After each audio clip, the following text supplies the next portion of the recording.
time to cook these pike up. So we went ahead and filleted them. Now, if you have questions about removing the wide bones, I recommend you Google it. There's lots of really good videos on it. Trying to do it right here on the side of the picnic table gracefully is not a very good answer per se. So Google how to get the wide bones out. Here we are with boneless pike fillets we took apart right here. I'm gonna put them in a foil packet and we're gonna cook them right here on the Camp Chef Rainier combo, which we do a lot. Now, to make things as easy as possible, and this is really important, all I needed was a little bit of butter, which I just took out of the cooler right here. We put a little bit of butter in here. And then in this container, which I pre-mixed at home, there's capers, there's chopped green olives, there's chopped tomatoes, there's chopped onions, there's a little bit of caper juice, there's a little bit of chili powder, there's a little bit of oregano, there's a little bit of cilantro, and then there is a little bit of salt and pepper. And that's everything that's in this container. Basically, I pre-mixed my foil packet, so all I need to do is add fish and fat of some sort to it. So now I can just take this stuff and literally pour it right on here. And you're gonna see that it's gonna have a lot of moisture and it's gonna make these fillets taste really good. It's gonna run off, which is why we're on a picnic table, which is a good thing right here, guys. We're in one of the day use areas, so I'm gonna fold this up and make a foil packet out of it. So we'll fold the whole thing together. If you want to grab that corner, Austin, and pull it corner to corner. And then we're going to fold this closed quickly so it doesn't drain any of it out, and fold it a little bit closed, and then we'll go this way and fold it a little bit closed this way. So I've got a nice sealed up foil packet, and just like that, we'll give it a shake to get all the seasoning and everything mixed up. And just like that, we're ready to go to the fire with it. So here's the Camp Chef Rainier combo, Campers combo right here. So we turn that on, push the button, and just like that, you'll start getting instantaneous heat. And you can feel right away, Austin, that thing gets hot right now. I don't really even need to wait for this to heat up.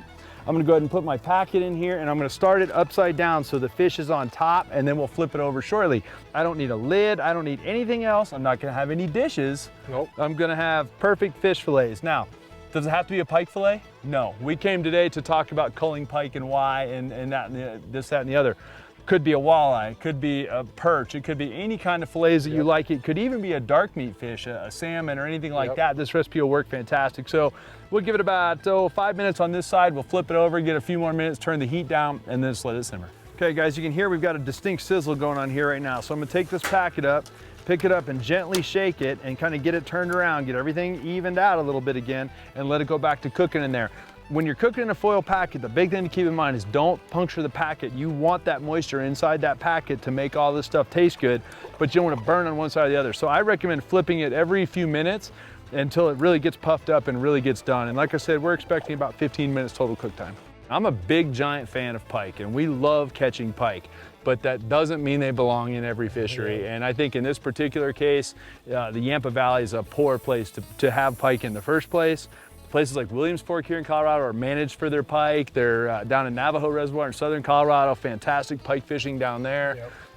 Little different story when you get here in the Yampa Valley. So I feel pretty good about eating a few of these, and I think they're gonna be delicious too. So now it's all puffed up. We got some steam coming out. I can smell that the olives and stuff are starting to cook really good.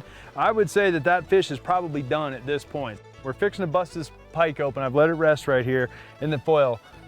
A bunch of them we caught were literally right here. We could have walked to the water, caught them, filleted them, and cooked them right here at Stagecoach. And that's one of the beauties of not only Stagecoach, but a lot of the other state parks around here. Absolutely. The day use areas, the camping, the RV camping, all the amenities here, the bike trails, the snowmobile trails, everything else around here is fantastic. Let's take a look at what our fish looks like right here. So we're gonna get this busted open gracefully, and I'm quite certain that it's going to be delicious. This recipe can be done in foil like this. You could do it in a baking dish if you were at home. We happen to be out here where we wanted to be able to do it this way, and I'll tell you what guys, pull this down, treat this almost like a plate, because we're trying to keep this as simple as possible. Ta-da! Now, it doesn't look like much. I'm telling you guys, it's absolutely delicious. So the olives, the capers, the onions, the tomatoes, it's all cooked down, the juice is in there, a little bit of butter in there, the pike looks really good. Mmm. Delicious. Guys, we gotta close right here because I got food to eat. Pike fishing, coming up to a place like here or any place else in the Yampa Valley and harvesting some pike is the best thing you can do for the resource. There's still jillions of them in here.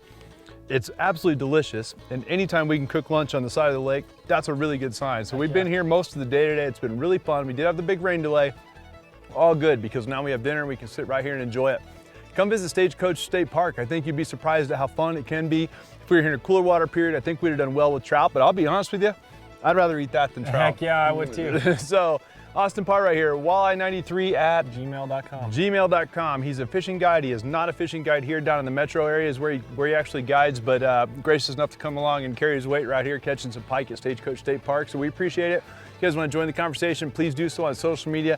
Most importantly, we hope you'll tune in, and we'll see you next week.